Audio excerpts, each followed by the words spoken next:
Pues sí, efectivamente creo que fue el tema de la semana para toda la comunidad académica, justamente porque hablamos de cuestiones de malas prácticas en los estudios, ¿no? Y en trabajos de titulación como este.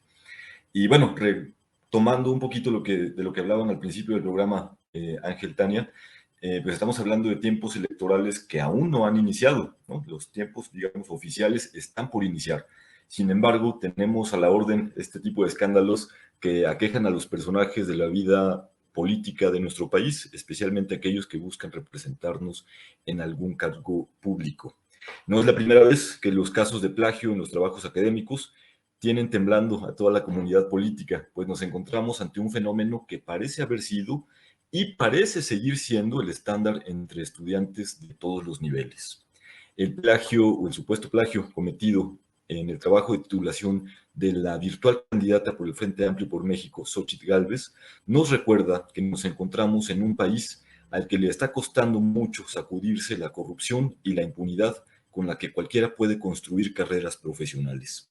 El caso revelado por un usuario de la red social X, encontrando al menos 6 elementos copiados y retomado en primer lugar por la revista Etcétera, un medio que por cierto no goza necesariamente de muy buena reputación, pero que encontró al menos 25 elementos plagiados, y después por el diario El País, que le sumó otros 13 elementos, es decir, que si seguimos indagando, quién sabe cuánto más vayamos a encontrar, da cuenta de una clase política que desestima la trampa, la deshonestidad y el robo deliberado. Porque sí, aunque su trabajo no era una tesis, bien lo explicó la propia Xóchitl, sino un informe de actividades, su madurez intelectual ya no era el de un estudiante convencional de licenciatura, que pudo haber quizá omitido las citas en el trabajo escolar. En 2010, Xóchitl Gálvez ya era una profesionista con experiencia en el campo. Recordemos que no conocer la ley, en este caso los reglamentos académicos, no nos exime de responsabilidades. Hagamos un poquito de remembranza. Como sociedad, no tuvimos el suficiente criterio para entender la gravedad del plagio en la tesis de licenciatura de Enrique Peña Nieto, caso expuesto en un no tan lejano 2016 y que fuera el primer trabajo periodístico de investigación con el que Carmen Aristegui, a través de su portal de noticias, regresara a los micrófonos tras su polémica salida de MBS, aunque lo hizo en esta ocasión a través de Internet, de los medios digitales.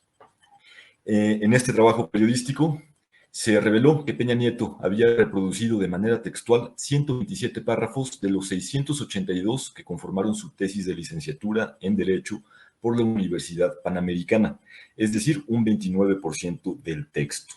Para entonces, quizá la figura de Peña Nieto estaba tan desprestigiada que muchos, tanto en medios de comunicación como entre la propia comunidad, decidieron minimizar el asunto, incluso acusando a la propia Aristegui de haber perdido su capacidad periodística de investigación y valerse de temas poco importantes para nuestra sociedad. El caso más polémico de plagio se trata probablemente el de la ministra Yasmín Esquivel Moza, a finales del año pasado, el cual fue revelado en una pieza periodística del portal Latinus, en donde se expuso que la tesis era casi idéntica a la presentada un año antes por otro estudiante. La polémica creció porque la ministra aspiraba a la presidencia de la Suprema Corte de Justicia de la Nación, así como por su reacción para defender el caso, consiguiendo una orden judicial para impedir que la UNAM se pronunciara al respecto. Por si fuera poco, semanas después, el diario El País detectó plagio en 209 de las 456 páginas de la tesis doctoral de Esquivel Mozo, quien obtuvo el grado por la Universidad Anáhuac. El actual escándalo que involucra a la senadora panista Xóchitl Gálvez debe ser el que ponga un alto definitivo a este fenómeno desde distintas perspectivas, porque efectivamente un país en donde se permite y se promueve la corrupción es un país destinado al caos. En primer lugar, es imperativo entender que una práctica de este calibre, es decir, el plagio académico, es un robo desde cualquier perspectiva y debe asumirse como tal. Como sociedad debemos exigir y exigirnos en cada una de nuestras actividades los más altos estándares de ética personal y de ética profesional.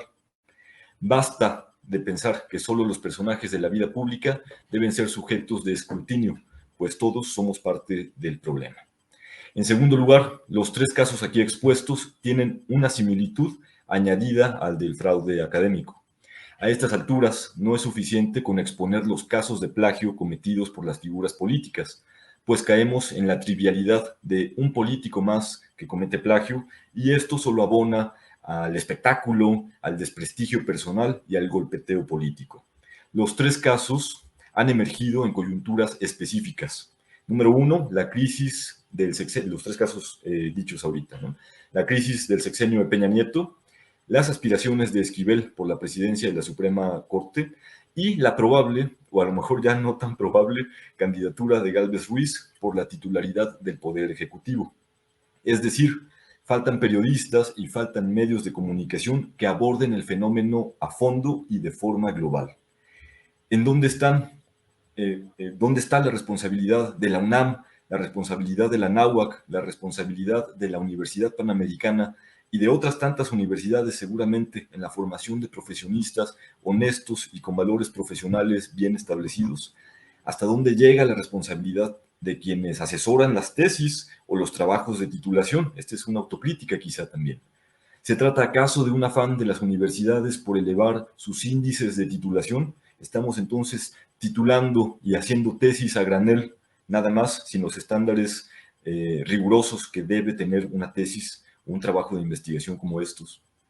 Por ello, en tercer lugar, quiero referirme a la posición del estudiantado con respecto a la elaboración de trabajos de investigación que en mi experiencia como profesor a nivel superior en las carreras de comunicación y también como profesor ofreciendo los seminarios de investigación y las asesorías a las tesis.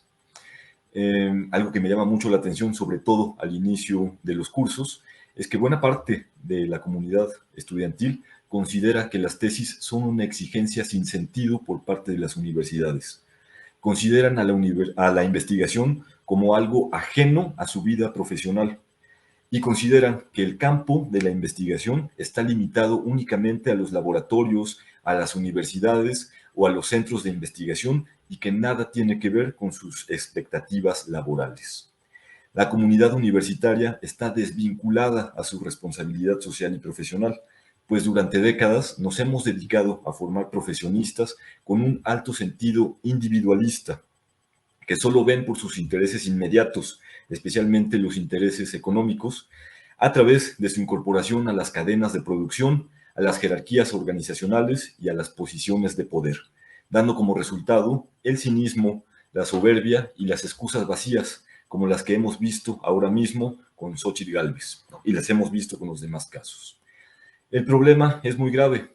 Se encuentra en las universidades, se encuentra en la comunidad académica y se encuentra también en nosotros mismos como sociedad, que estamos dispuestos a solapar a personajes tramposos y que no asumimos nuestra posición en la solución de los problemas sociales, y en donde también se encuentran los medios de comunicación corporativos y los miembros de esta llamada comentocracia, que minimizan los actos de corrupción en función de sus intereses políticos o de sus intereses económicos. Es decir, estamos viendo esos valores individualistas que lamentablemente las universidades nos están ofreciendo. ¿En dónde queda entonces esto que decía Xóchitl Gálvez? No pendejos, no huevones, no rateros, y de pronto resulta que más pronto cayó un hablador que un